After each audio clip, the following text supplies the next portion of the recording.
नमस्कार। रेणुका रानी सिंह महादेव चैनल में आप सभी का हार्दिक अभिनंदन एवं स्वागत है। आज मैं सत्य घटना पर आधारित बाबा कीनाराम के चमत्कारों के बारे में जानकारी लेकर उपस्थित हुई हूँ। माँ गंगा जिनके चरण छूती ऐसे थे शिव के अवतार श्री बाबा कीनाराम। यात्रा के एक दिन पहले कीनाराम ने अपनी माँ से दूध और भात मांगा। माँ ने मना किया कि दूध भात नहीं, दही भात खा लो। कीनाराम नहीं माने। माँ को लाचारी से दूध भात ही देना पड़ा। अगले दिन जब गौने के लिए रवाना होने लगे तो खबर आई कि पत्नी का निधन हो गया है। माँ रोने लगी और कीनाराम को कोसते हुए कहा, मैं समझ गई थी कि कोई न कोई अशुभ होना ही है। यात्रा के दौरान कोई दूध भात खाता है क्या? कीनाराम ने कहा, नहीं माँ, मैंने तुम्हारी बहू के मरने के बाद ही दूध भात खाया। विश्वास नहीं हो तो किसी से पूछ लो, वह कल शाम को ही मर गई थी। मैंने तो रात को दूध भात खाया है। माँ के माध्यम से यह बात पूरे गांव में फैल गई थी। लोगों को भी आश्चर्य हुआ कि कीनाराम को आखिर इस बात की जानकारी कैसे हुई। इस घटना के कुछ दिन बाद ही पुनर्विवाह की बात चलने लगी, लेकिन कीनाराम ने इनकार कर दिया। घर के लोगों का दबाव फिर बढ़ता ही गया। इन दबावों से पिंड छुड़ाने के लिए कीनाराम घर से निकल गए। घूमते घूमते गाजीपुर आए। उन दिनों गाजीपुर में रामानुजी संप्रदाय के अनुयायी संत शिवराम रहते थे। कीनाराम ने उनसे कहा कि आपके पास रहने और साधना करने की इच्छा थी। शिवराम जी ने उन्हें अपने यहाँ रख लिया। गुरु की सेवा के बाद जितना समय मिलता था वे उतनी देर भजन करते और मस्त रहते। एक दिन उन्होंने दीक्षा देने के लिए कहा, पर शिवराम जी ने उसे टाल दिया। कुछ दिन बाद फिर अनुरोध किया, शिवराम जी ने फिर टाल दिया। कीनाराम बराबर याद दिलाते रहे।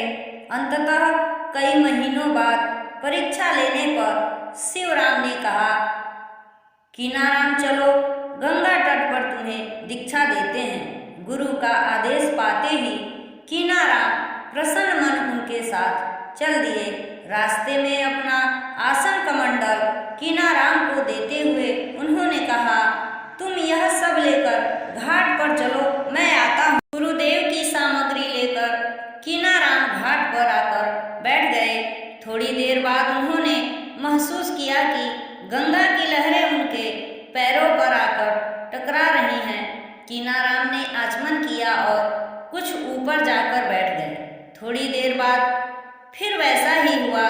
कीनाराम फिर उठे और काफी ऊपर जाकर बैठ गए। वहां भी गंगा आकर उनके पैरों से टकराने लगी। इस घटना को देखकर वह हक्के बक्के रह गए। उनके पीछे बाबा शिवराम मौन खड़े यह दृश्य देख रहे थे। उन्हें लगा कि कीनाराम अवश्य ही असाधारण व्यक्ति हैं। यह विलक्षण घटना थी। स्नान करने के बाद बाबा शिवराम कीनाराम को लेकर मंदिर में गए और वहीं दीक्षा दी। दीक्षा ग्रहण करने के बाद कीनाराम प्रचंड रूप से जब साधना में लग गए। गुरु प्रेरणा से वे फिर स्वतंत्र घूमने लगे। समय आने पर हिमालय आ गए।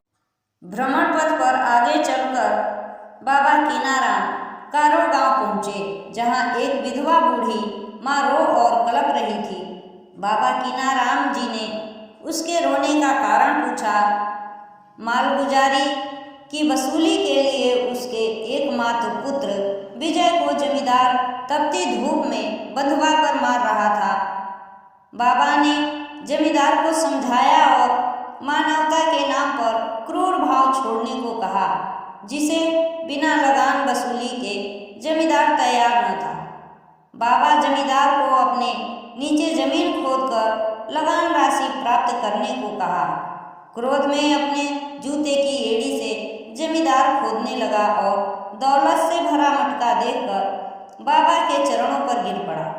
बाबा ने विजय को उसकी माँ के हवाले कर दिया, पर माँ ने कहा कि यह मार डाला गया होता, आपने इसे जन्म दिया है, अब यह आपका है, और यही विजय बीजाराम हो गया। बाबा कीनाराम बीजाराम के साथ जूनागढ़ में पहुँचे और बीजाराम को भिक्षा हेतु भेज दिया। जूनागढ़ के नवाब को कोई संतान न थी। उसने अपने राज्य में भिक्षा मांगने वाले को जेल में डालने का आदेश कर रखा था। बीजाराम भी जेल में बंद कर दिए गए। देर होने पर महाराज श्री ने सोचकर सब जान लिया तथा स्वयं भिक्षा हेतु निकल पड़े और जेल जाना पड़ा। जेल में सभी को चक्की चलाकर आटा पीसना पड़ता। आपने साधुओं को चक्की चलाने से मना किया और बाद में अपनी कुबड़ी से चक्की ठोक कर कहा, चल चल रे चक्की। चक्कियाँ चलने लगी। चक्कियों के स्वतः चलने का विस्मय देखकर सभी घबराए और यह खबर नवाब के पास गई। वह दौड़कर आया और महाराज श्री को आग्रह कर किले में ले जाकर स्वागत कर माफी मांगी तथा रत्न आदि भेंट किया। बाबा ने एक रत्न लेकर मुंह में रखा और स्वादहीन कहकर थूक दिया तथा नवाब से कहा कि आज से आदेश करो भिक्षुओं को 2.5 पाव आटा, नमक इत्यादि दिया जाए। सभी साधु जेल से छूट गए और नवाब को संतान प्राप्ति भी हुई। जूनागढ़ से चलकर बाबा कीनाराम कच्छ की खाड़ियों और दलदलों जहाँ जाना असंभव है, अपनी खड़ाओं से पार कर हिंगलाज पहुँचे। पास में धूनी रमाकर तपस्यारत हो गए। एक कुलीन महिला प्रतिदिन अच्छे व्यंजन भोजन हेतु देने लगी। एक समय महाराज श्री ने परिचय पूछा और बिना परिचय प्राप्त किए भोजन न करने का हठ किया। महिला ने अपना स्वरूप प्रकट किया और कहा कि मैं ही माँ हिंगलाज हूँ। अब मैं यहाँ से हटकर काशी के केदारखंड स्थित त्रिकुंड पर गुफा में यंत्रवत हो जाऊंगी, वहीं आना। इस प्रकार सन 1638 में कीनाराम बाबा कंधार पहुँचे। यहाँ का किला मिट्टी का था और सैनिक दृष्टि से भारतवर्ष के लिए अति महत्वपूर्ण था। भारत और फारस के बीच इसी पर कश्मकश चल रहा था।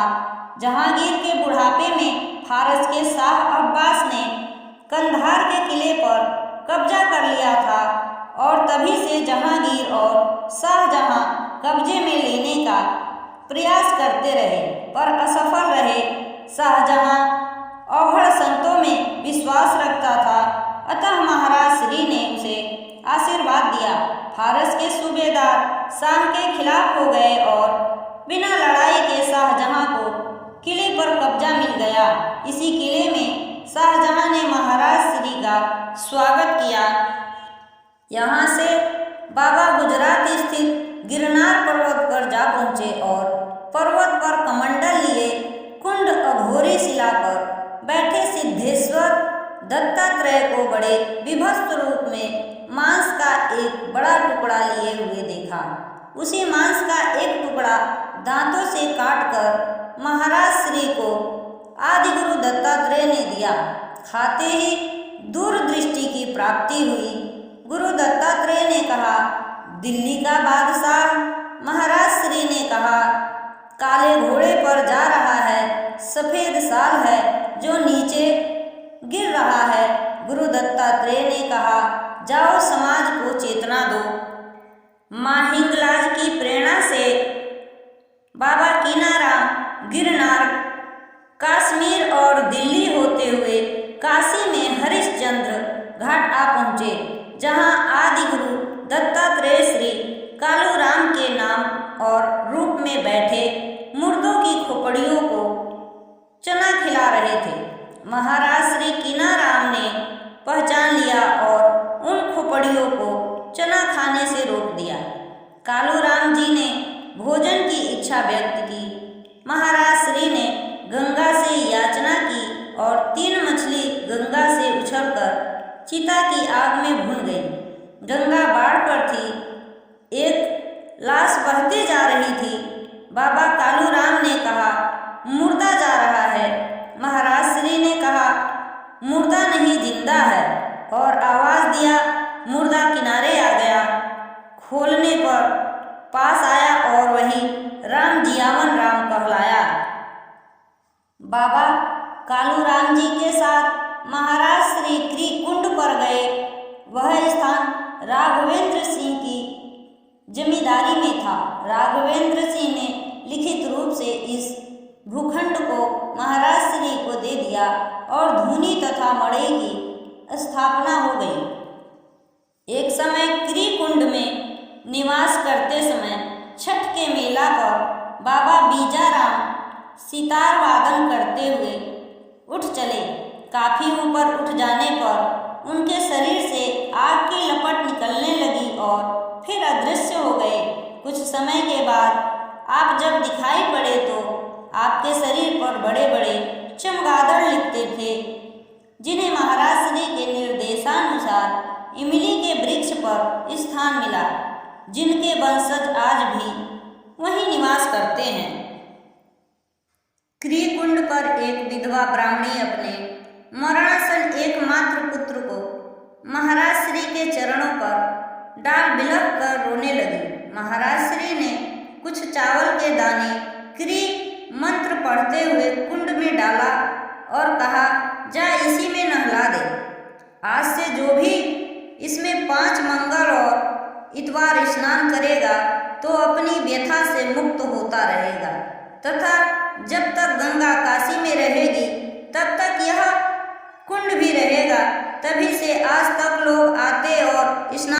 21 सितंबर 1771 ईस्वी को महाराज श्री कीनाराम जी ने अनेक शिष्यों, काशी के भक्त, वेद पाठियों एवं निखर क्षत्रियों को बुलाया और उनसे कहा, ऐ मेरे स्नेह के भाजन भक्तों, शिष्यों, राजकुमारों, मेरे इस नश्वर पार्थिव शरीर को हिंगलाज देवी के यंत्र के समीप पूर्वाभिमुख स्थापित करना। समय समय पर मेरे पार्थिव शरीर के सन्निकट हिंगलाज देवी के यंत्र की परिधि प्रार्थना करेगा, फलीभूत होगा।